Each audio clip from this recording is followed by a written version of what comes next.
Gulistan news में आप सभी का स्वागत है। आपके साथ मैं पूजा पांडे। बुलेटिन की शुरुआत करते छत्तीसगढ़ की खबरों के साथ। विंध्याचल धाम मिर्जापुर में मां विंध्यवासिनी वार्षिक जयंती पर श्री मां विंध्यवासिनी पूजा समिति ने श्रृंगार पूजन भंडार भोग प्रसाद वितरण और दीपदान महोत्सव का आयोजन किया। इस कार्यक्रम में मुख्य अतिथि के रूप में छत्तीसगढ़ के कैबिनेट मंत्री अमरजीत भगत और उनकी धर्मपत्नी कौशल्या भगत शामिल हुई, जहां उन्होंने मुख्यमंत्री भूपेश बघेल के जन्मदिन के शुभ अवसर पर उनकी दीर्घायु और खुशहाल जीवन की प्रार्थना भी की।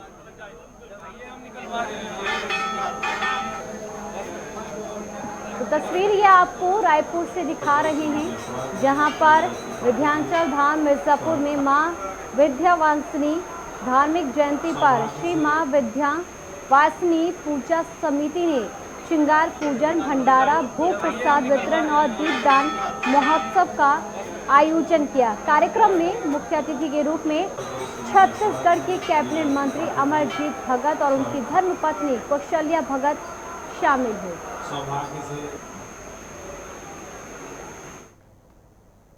जांजगीर चांपा जिला के जेजेपुर थाना के अंतर्गत हो रही लगातार चोरी की घटनाओं से नाराज विधायक केशव प्रसाद चंद्रा के सैकड़ों समर्थकों ने जेजेपुर के नगर पंचायत के सामने धरना प्रदर्शन और थाना का घेराव किया। इस दौरान उन्होंने चेतावनी देते हुए कहा कि अगर 15 दिन के भीतर चोरों को नहीं पकड़ा जाएगा तो वह थाना परिसर के अंदर ही धरना प्रदर्शन सहित आंदोलन करेंगे। जो खबर है वो जांजगीर चांपा से है, जहां जांजगीर चांपा जिले के जेजेपुर थाना के अंतर्गत हो रही लगातार चोरी की घटनाओं से नाराज विधायक केशव प्रसाद चंद्रा के सैकड़ों समर्थकों ने जेजेपुर के नगर पंचायत के सामने धरना प्रदर्शन और थाना का घेराव किया है। और इसी दौरान जमकर जो नारेबाजी है वो भी समर्थकों की ओर से की गई। इस दौरान उन्होंने चेतावनी देते हुए कहा कि अगर 15 दिन के भीतर चोरों को नहीं पकड़ा जाएगा तो वह थाना परिसर के अंदर ही धरना प्रदर्शन सहित आंदोलन भी करेंगे।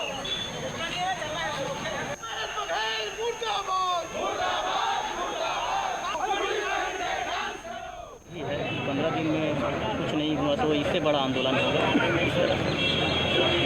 जी, विगत 5 साल के इस क्षेत्र का आप रिकॉर्ड दें तो सैकड़ों चोरी का प्रकरण जो यहाँ अपराध कायम है लेकिन अपराधी नहीं पाए। और उसी कड़े में 19 तारीख को रात को मेरे घर में भी चोरी हुआ।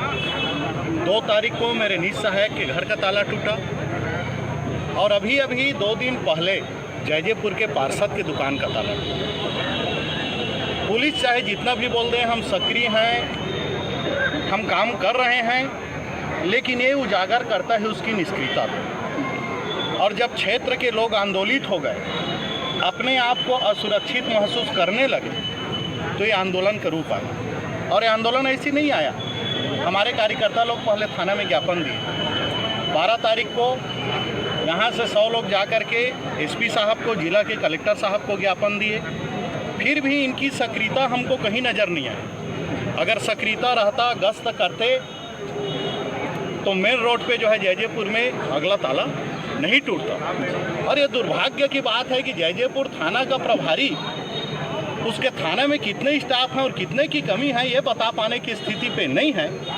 ऐसे पुलिस अधिकारी से हम कैसे उम्मीद करें कि हमारी जान, हमारा माल, हमारा सम्मान, हमारा अधिकार सुरक्षित है और यहाँ अधिकारी बेखौफ ढंग से नहीं घूमेंगे। इसलिए आज का ये आंदोलन था। और जो जन सलाह आया है इस बात को सिद्ध भी कर रहा है कि पुलिस के विरोध में कितना आक्रोश है। और 15 दिन में अगर ये नहीं करते हैं कोई काम, चोरों को नहीं पकड़ते हैं, तमाम कम से कम एक समीक्षा तो कर लें इनके पास कितने अपराध है जिसमें अपराधी नहीं पकड़ाए हैं। आज तक ये थाने में भी नहीं हुआ। थानेदार को बदल दिए, उनको पुरस्कृत कर दिया गया, बलौदा का थाना प्रभारी बना दिया गया एक सब इंस्पेक्टर को। तो इस तरह के जो काम हैं, पुलिस से जनता का विश्वास इसीलिए उठ रहा है, इनके कृत्य के कारण उठ रहा है।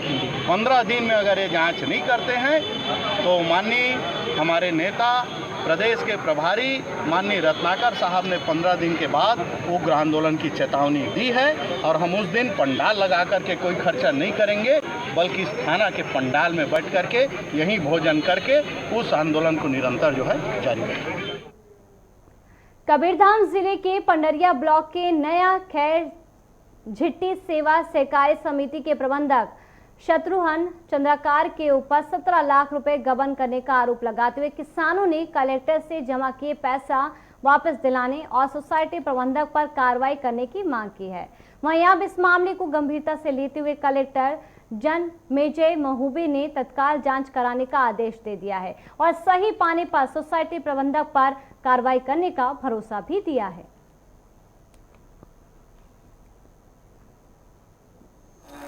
तो कवर्धा से ये जानकारी आप तक पहुंचा रहे जहां कबीरधाम जिले के पंडरिया ब्लॉक के नया खैर झिट्टी सेवा सहकारी समिति के प्रबंधक शत्रुघ्न चंद्राकार के ऊपर 17 लाख रुपए गबन करने का आरोप लगाते हुए किसानों ने कलेक्टर से जमा किए गए पैसा वापस दिलाने और सोसाइटी प्रबंधक पर कार्रवाई करने की मांग की है। वहीं अब इस मामले को गंभीरता से लेते हुए कलेक्टर जनमेजय महबूबे ने तत्काल जांच कराने के आदेश भी दिए हैं। वहीं कैबिनेट मंत्री रविंद्र चौबे ने बीजेपी प्रभारी डी पुरंदेश्वरी के द्वारा मुख्यमंत्री के खिलाफ दिए गए विवादित बयान को लेकर कड़ी आलोचना की है। उन्होंने कहा कि मुख्यमंत्री बघेल के जन्मदिन के मौके पर ये बयान निष्क्रिय और स्तरहीन है। उन्होंने कहा कि इस तरीके की बयानबाजी सिर्फ भारतीय जनता पार्टी को शोभा दे सकती है।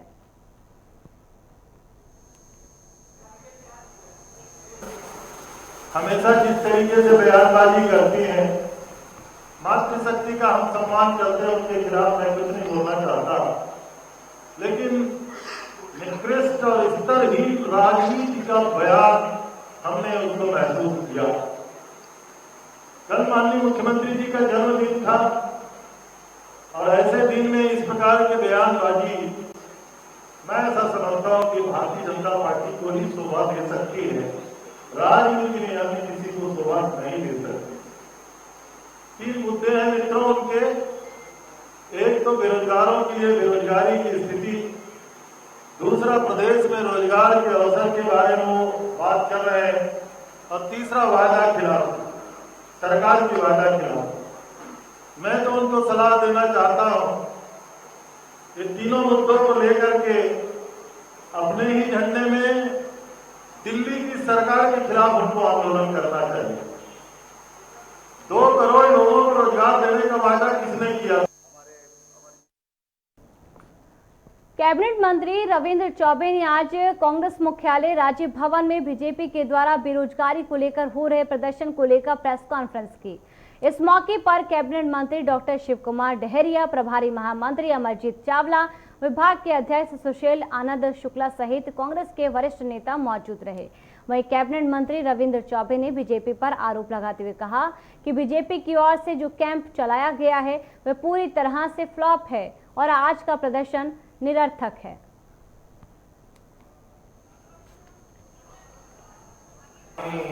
शुक्ला जी, आदमी भाई, चावला जी, आदरणीय पत्रकार मित्रों, आज रायपुर में कुछ बेरोजगारों को भ्रम करके अल्लाह बोल जैसा आंदोलन भारतीय जनता पार्टी करने जा रही है। एकदम निरर्थक आंदोलन ये साबित होगा। हम लोग रायपुर में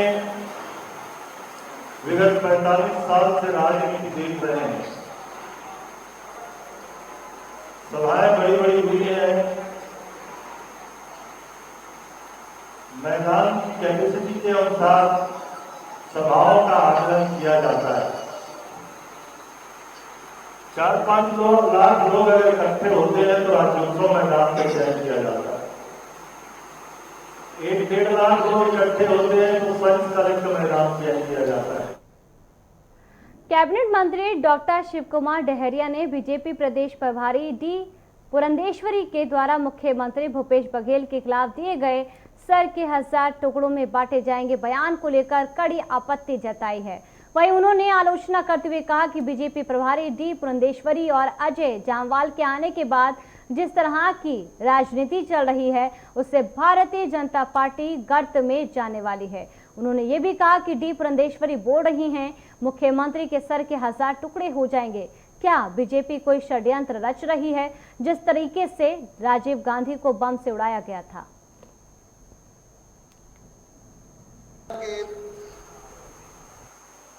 दुर्गावती पुरंदेश्वरी और जयमाल जी के आने के बाद जिस तरह की राजनीति भारतीय जनता पार्टी में चल रही है, निश्चित रूप से भारतीय जनता पार्टी गर्त में जाने वाली है। हमारे नेताओं का जिस तरह से नरसंहार झीरम के समय हुआ है, आज दुर्गावती पुरंदेश्वरी जी बोल रही हैं कि मुख्यमंत्री जी के सर के 1000 टुकड़े हो जाएंगे। क्या वो इस तरह का षड्यंत्र रच रहे हैं कि जिस तरह राजीव गांधी जी को बम से उड़ाया गया, उसी तरह से कोई घटना यहाँ करना चाहती है भारतीय जनता पार्टी? झीरम कांड में हमारे पूरी एक कांग्रेस की पीढ़ी को खत्म करने वाली भारतीय जनता पार्टी का इस तरह का फासिस्टवादी विचार निश्चित रूप से निंदनीय है और दुर्गावती पुरंदेश्वरी जी को इसके लिए माननीय भूपेश बघेल जी और प्रदेश की जनता से माफी मांगनी चाहिए। जहाँ तक बेरोजगारी की बात है, उस पर आज धरना प्रदर्शन कर रहे हैं हमारे आदरणीय जैसे मैं समझ रही हूं कि भूपेश बघेल जी को श्राप है कि अगर वो सच बोलेंगे ना तो उनका सर 1000 टुकड़ों में इट ब्रेक्स। इसलिए वो कभी भी सच नहीं बोलते हैं, हमेशा झूठे ही बोलते रहते हैं। And that is the reason why आज युवाओं के बारे में भी उन्होंने, क्योंकि उनको वो श्राप है, he believes in saying only lies. वो झूठ ही कहते आए हैं और उनको भ्रम करते आए हैं इतने साल। तो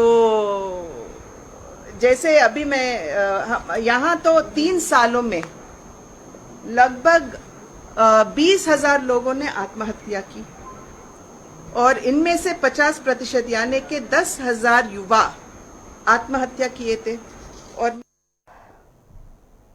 बलौदाबाजार जिला में यादव समाज के लोगों द्वारा बड़े ही जोश खरोश के साथ कृष्ण जन्माष्टमी मनाई गई। इसके साथ ही भव्य शोभा यात्रा भी निकाली गई। आपको बता दें कि अब अभा यदुवंशी महासभा के प्रदेश अध्यक्ष और शिवसेना के जिला अध्यक्ष संतोष यदु के नेतृत्व में बलौदाबाजार के नगर भवन में सांस्कृतिक कार्यक्रम का आयोजन किया गया, जिसमें न सिर्फ छोटे बच्चे बल्कि युवक युवतियां के द्वारा मनमोहक प्रस्तुतियां भी दी गई।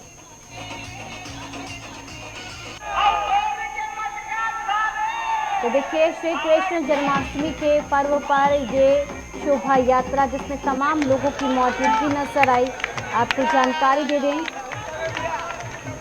बलौदाबाजार जिला की तस्वीर है जहां यादव समाज के लोगों द्वारा बड़े ही जोश के साथ कृष्ण जन्माष्टमी मनाई गई। इसके साथ ही भव्य शोभा यात्रा भी निकाली गई। आपको जानकारी दे दें कि अभा यदुवंशी महासभा के प्रदेश अध्यक्ष और शिवसेना के जिला अध्यक्ष संतोष यादव के नेतृत्व में बलौदाबाजार के नगर भवन में सांस्कृतिक कार्यक्रम का आयोजन किया गया, जिसमें न सिर्फ छोटे बच्चे बल्कि कई लोगों की मौजूदगी नजर आई।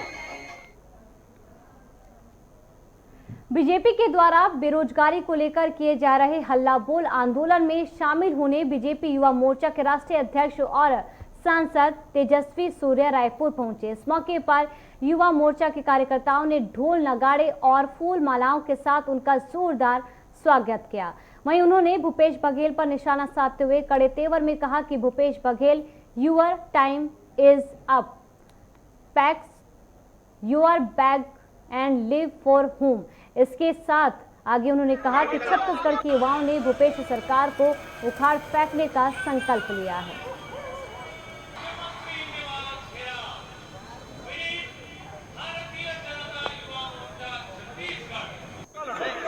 तो ये तस्वीर जो आप देख रहे हो, भ्रष्ट सरकार है। इस सरकार में हर प्रकार का माफिया राज चल रहा है। सरकार के हर विभाग में, हर मिनिस्ट्री में माफिया राज पूरे वाइब्रेंसी के साथ चल रहा है। बेरोजगारी बढ़ रहा है, भ्रष्टाचार बढ़ रहा है, क्राइम्स वो महिला के खिलाफ हो, बुजुर्गों के खिलाफ हो, बच्चे के खिलाफ हो, वो बढ़ रहा है। इस भ्रष्टतम सरकार के खिलाफ, ये इनसेंसिटिव सरकार के खिलाफ आज युवा मोर्चा एक सबसे बड़ा आंदोलन आज संगठित किया है। छत्तीसगढ़ के आम युवा के आवाज को बुलंद करने की। आपको बता दें कि ग्राम पंचायत भरुआ मूड़ा के ग्रामीणों को कृषि विज्ञान केंद्र गरियाबंद में मशरूम उत्पादन हेतु 1 दिवसीय प्रशिक्षण दिया गया। ये प्रशिक्षण तुषार मिश्रा विशेषज्ञ पौध रोग विज्ञान, डॉक्टर शालू अब्राहम विशेषज्ञ शस्य विज्ञान कृषि विज्ञान केंद्र गरियाबंद के द्वारा ग्रामीणों को दिया गया। आपको ये भी जानकारी दे दें कि यह प्रशिक्षण इफ्को टोक्यो समन्वित ग्रामीण विकास परियोजना के तत्वाधान में आयोजित किया गया था। इस अवसर पर इफ्को टोक्यो समन्वित ग्रामीण विकास परियोजना के वरिष्ठ परियोजना अधिकारी तनवीर खान और कनिष्ठ प्रबंधक हरेश यादव भी उपस्थित रहे।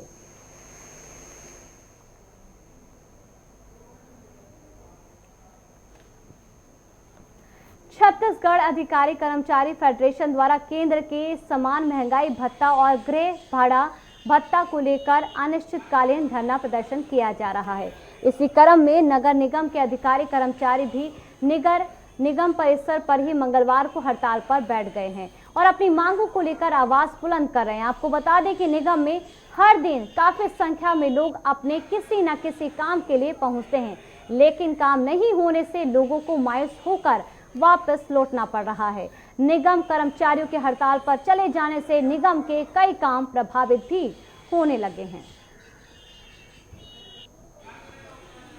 मैं अनिल वाजपेयी, अध्यक्ष स्वायत्त शासी कर्मचारी संघ नगर निगम रायगढ़। 270 मांगों को लेकर अनिश्चितकालीन हड़ताल पर है। पहला, केंद्र सरकार के समान महंगाई भत्ते का लाभ दिया जाए। दूसरा, महंगाई भत्ते वर्तमान 7वां वेतनमान के अनुसार गृह भाड़ा भत्ता दिया जाए। इन 270 मांगों को लेकर हम लोग अनिश्चितकालीन हड़ताल पर हैं। तो हम लोग अनिश्चितकालीन हड़ताल पर हैं। शासन को पत्र दिया जा चुका है और जब तक मांगे पूरी नहीं होंगी तब तक हम लोग हड़ताल जारी रखेंगे। और एक बड़ी जानकारी यूपी बीजेपी को मिला नया प्रदेश अध्यक्ष। ये बड़ी जानकारी यूपी से भूपेंद्र सिंह चौधरी बने हैं यूपी के नए अध्यक्ष। यूपी बीजेपी के नए अध्यक्ष बने हैं भूपेंद्र सिंह चौधरी। भूपेंद्र सिंह चौधरी को यूपी की कमान सौंपी गई है। पश्चिम यूपी के बड़े जाट नेता हैं भूपेंद्र सिंह चौधरी और यहां पर पश्चिम यूपी को साधने के लिए भारतीय जनता पार्टी और प्रदेश सरकार ने बड़ा फैसला लिया है। प्रदेश अध्यक्ष अब भूपेंद्र सिंह चौधरी को बनाया गया। इससे पहले ये कमान स्वतंत्र देव सिंह के हाथ में थी, जो कि 16 जुलाई को 3 साल का उनका कार्यकाल जो है वो पूरा हो चुका था और जिसके बाद ये मंथन किया जा रहा था ये जिम्मेदारी किसे दी जाए, जिसके बाद सबसे बड़ा चेहरा, सबसे बड़ा नाम भूपेंद्र सिंह चौधरी का आ रहा था। और क्योंकि इसलिए पश्चिम यूपी को भारतीय जनता पार्टी और प्रदेश सरकार को साधना था। भारतीय जनता पार्टी का मेन फोकस यहां पर 2024 लोकसभा चुनाव है। दिवाकर हमारे सहयोगी सारा जानकारी के साथ जुड़े हैं जो कि जानकारी देंगे। दिवाकर, भूपेंद्र सिंह चौधरी को यूपी की कमान दी गई है, अब प्रदेश अध्यक्ष बनाए दिए गए हैं। क्या लगता है सीधे सीधे यहाँ पर लोकसभा चुनाव के दौरान पश्चिमी यूपी को साधने के लिए पूरी प्लानिंग बना ली है यूपी ने और बीजेपी ने? निश्चित तौर पर जो है वो उत्तर प्रदेश के बीजेपी के अध्यक्ष के नाम बना हुआ था, वो अब से कुछ देर पहले वो सस्पेंस खत्म हो गया है और पश्चिमी यूपी के जाट नेता भूपेंद्र चौधरी को उत्तर प्रदेश बीजेपी का नया अध्यक्ष बनाया गया और निश्चित तौर से उनके अध्यक्ष बनने से जो 2024 का जो रण है लोकसभा का, उसको साधने की पूरी कोशिश भारतीय जनता पार्टी कर रही है। क्योंकि वो भूपेंद्र चौधरी पश्चिमी यूपी से आते हैं, पश्चिमी यूपी के जितने जिले हैं उनमें काफी अच्छा खासा प्रभाव है, काफी जमीनी नेता माने जाते हैं, संगठन पर उनकी काफी पकड़ है। वो पहले भी एमएलसी रह चुके हैं, दोबारा फिर से वो जो है एमएलसी जो है जिनसे बनाए गए, साथ ही साथ वो कई बार क्षेत्रीय अध्यक्ष रहे हैं, जिला अध्यक्ष भी हैं। तो भारतीय जनता पार्टी के संगठन का उन्हें काफी लंबा अनुभव है, तो उसी का लाभ लेते हुए भारतीय जनता पार्टी पार्टी ने उन्हें जो है आज यूपी बीजेपी के प्रदेश अध्यक्ष पर नियुक्त किया है। और पहले से भी ये माना जा रहा था, सुबह ही आज गुलिस्तान न्यूज ने खबर चलाई थी कि दोपहर बाद आज भूपेंद्र चौधरी के नाम की घोषणा होगी और गुलिस्तान न्यूज की उसी खबर पर जो है आखिरकार मुहर भी लग गई है और भूपेंद्र सिंह उत्तर प्रदेश के बीजेपी के नए अध्यक्ष बन गए हैं। जी ठीक है दिवाकर, देखिए पश्चिमी यूपी को सीधे सीधे भारतीय जनता पार्टी ने यहाँ पर साधा है, पर अगर हम स्वतंत्र देव सिंह की बात करें और भूपेंद्र सिंह चौधरी की बात करें तो स्वतंत्र देव सिंह के नेतृत्व में, स्वतंत्र देव सिंह की अध्यक्षता में कहीं ना कहीं यूपी में भारतीय जनता पार्टी को मजबूती मिली है। हाल फिलहाल में विधानसभा चुनाव हुए और उनके नेतृत्व में ही देखिए किस तरह से जो परफॉर्मेंस है, जो प्रदर्शन है पार्टी ने किया है। क्या लगता है इसी चुनौती को पार कर पाएंगे भूपेंद्र सिंह चौधरी? क्या कुछ बड़ी जिम्मेदारियां, क्या कुछ बड़ी चुनौतियां उनके सामने?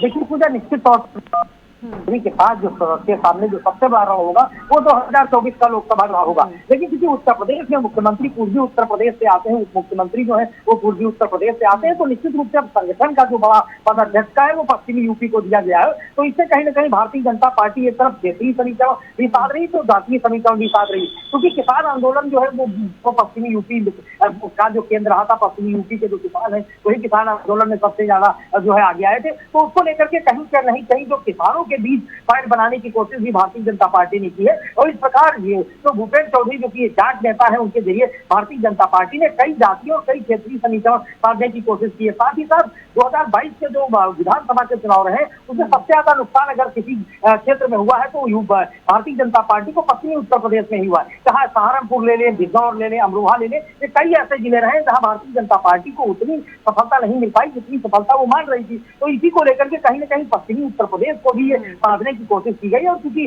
भूपेंद्र चौधरी इसी क्षेत्र से आते हैं तो निश्चित रूप से अब जाट नेता को जिम्मेदारी देने के साथ ही भारतीय जनता पार्टी ने एक तरफ पश्चिमी यूपी को साधने का काम किया, तो दूसरी तरफ कहीं ना कहीं किसानों के बीच भी अपना और फाइट बनाने की कोशिश है। कि अब भूपेंद्र सिंह चौधरी के हाथों में इतनी बड़ी जिम्मेदारी तो संगठन ने, पार्टी ने दे दी है, उनके आने पर ही किस तरह का जो असर है पार्टी में और प्रदेश में देखने को मिलेगा आने के साथ ही? देखिए निश्चित तौर पर भूपेंद्र चौधरी एक अनुभवी नेता है, शांत स्वभाव के नेता है और निश्चित रूप से पार्टी लाइन के नेता माने जाते हैं, निर्विवाद नेता रहे। कभी इस तरीके का उनका कोई बयान नहीं आया है जो भारतीय जनता पार्टी की लाइन से हटके हो, और उन्हें संगठन का एक लंबा अनुभव भी है। तो निश्चित तौर से ये सभी चीजें भूपेंद्र चौधरी के अंदर है जो पार्टी के संगठन को आगे बढ़ाने का काम करेंगे। तो निश्चित तौर पर भूपेंद्र चौधरी जहाँ एक तरफ जो है पश्चिमी यूपी को भी साधने का काम करेंगे, तो वही निश्चित तौर से भारतीय जनता पार्टी की पैठ उत्तर प्रदेश में और आगे बनाएंगे। और निश्चित रूप से अगर बात हम प्रमुख रूप से पश्चिमी यूपी की करें, क्योंकि पश्चिमी यूपी में 1.5 दर्जन सीटें ऐसी हैं लोकसभा की जहां पर भूपेंद्र चौधरी का बहुत अच्छा खासा प्रभाव है। तो यहाँ भूपेंद्र सिंह चौधरी के हाथ बड़ी जिम्मेदारी, उन्हें यूपी का प्रदेश अध्यक्ष बनाया गया है। अब ये देखना होगा कि स्वतंत्र देव सिंह के नेतृत्व में जिस तरह से पार्टी ने मजबूती पाई है, क्या ऐसी ही मजबूती भूपेंद्र सिंह चौधरी भी पार्टी को दे पाएंगे और उनके आने पर किस तरह की तस्वीरें प्रदेश में और संगठन में, पार्टी में देखने को मिलेगी। एक बड़ी जानकारी सामने आ रही है, तो इस दौरान बड़ी जानकारी का रुख करेंगे। हिमाचल चुनाव को लेकर आम आदमी पार्टी की तैयारियां तेज हो चुकी हैं। हिमाचल विधानसभा चुनाव नजदीक है। हिमाचल दौरे पर पंजाब के सीएम भगवंत मान, तो हिमाचल दौरे पर है पंजाब के सीएम भगवंत मान। राजधानी दिल्ली के डिप्टी सीएम मनीष सिसोदिया भी उनके साथ मौजूद हैं। हिमाचल के लोगों को आप सरकार ने दूसरी गारंटी दी है। तो विधानसभा चुनाव हिमाचल प्रदेश में नजदीक है और आज दो की जो जोड़ी है, राजधानी दिल्ली और पंजाब, यानी राजधानी दिल्ली के डिप्टी सीएम मनीष सिसोदिया और पंजाब के सीएम भगवंत मान की मौजूदगी वहां पर है। जैसा दिल्ली में कामयाब अरविंद केजरीवाल जी की अगुवाई में हेल्थ सिस्टम चल रहा है, जैसा पंजाब में हम शुरू कर चुके हैं हॉस्पिटल, आम आदमी क्लिनिक, डिस्पेंसरियां, जैसा दिल्ली और पंजाब में हो चुका है, बिल्कुल उससे भी ज्यादा अपडेटेड हिमाचल प्रदेश में आज गारंटी देने आए। अभी मन से बोलते हुए कहा गया था कि हम हिमाचल वाले हैं, फौज में जाने का जुनून है। पंजाब में भी यही है, हमें भी फौज में जाने का जुनून है। देश की आजादी में 80% कुर्बानियां और आजादी को कायम रखने के लिए भी आज सीने हिमाचल के नौजवानों के, पंजाब के नौजवानों के सीने जो हैं गोलियों के सामने खड़े हैं। ये समझते हैं शायद ये नौकरी है। तो इसलिए अरविंद केजरीवाल जी ने फैसला किया था, दिल्ली का कोई भी फौजी जवान अगर बॉर्डर पर जब ड्यूटी के दौरान शहीद होता है तो उसको 1 करोड़ रुपए उसके परिवार को, देखो उसकी जिंदगी की कोई कीमत नहीं है, पर 1 करोड़ रुपए उसको मिल जाए तो परिवार आर्थिक तौर पर जो है आत्मनिर्भर हो जाता है, कुछ काम धंधा हो जाता है। तो पहले दिल्ली में लागू किया 1 करोड़, पंजाब में हमने 1 करोड़ की राशि का ऐलान किया, और जितने भी कभी ना कभी कोई भगवान ना करे ऐसी घटना होती है तो हम वहां जाके 1 करोड़ की राशि देते हैं, और यही हिमाचल में शुरू करने वाले हैं। 2 मिनट में जनता आउट कर देगी।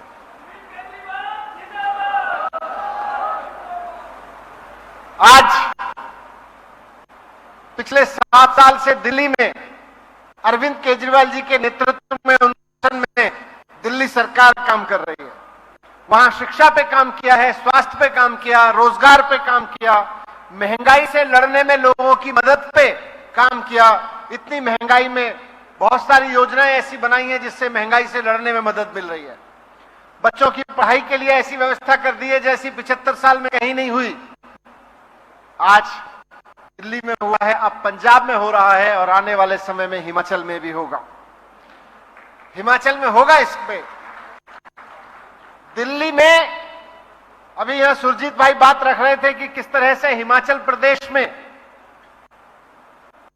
गांव देहात में, और आपने भी कई लोगों ने पूछा कि गांव देहात में कोई आदमी बीमार हो जाता है तो डोली पे लाना पड़ता है, बीच में मर जाता है। प्रेग्नेंट विमेन अगर बीमार हो जाए तो उसका इलाज नहीं हो सकता, किसी का एक्सीडेंट हो जाए तो इलाज नहीं हो सकता। और इसी के साथ फिलहाल इस बुलेटिन में इतना ही। बाकी खबरों के लिए आप देखते रहिए गुलिस्तान न्यूज। नमस्कार।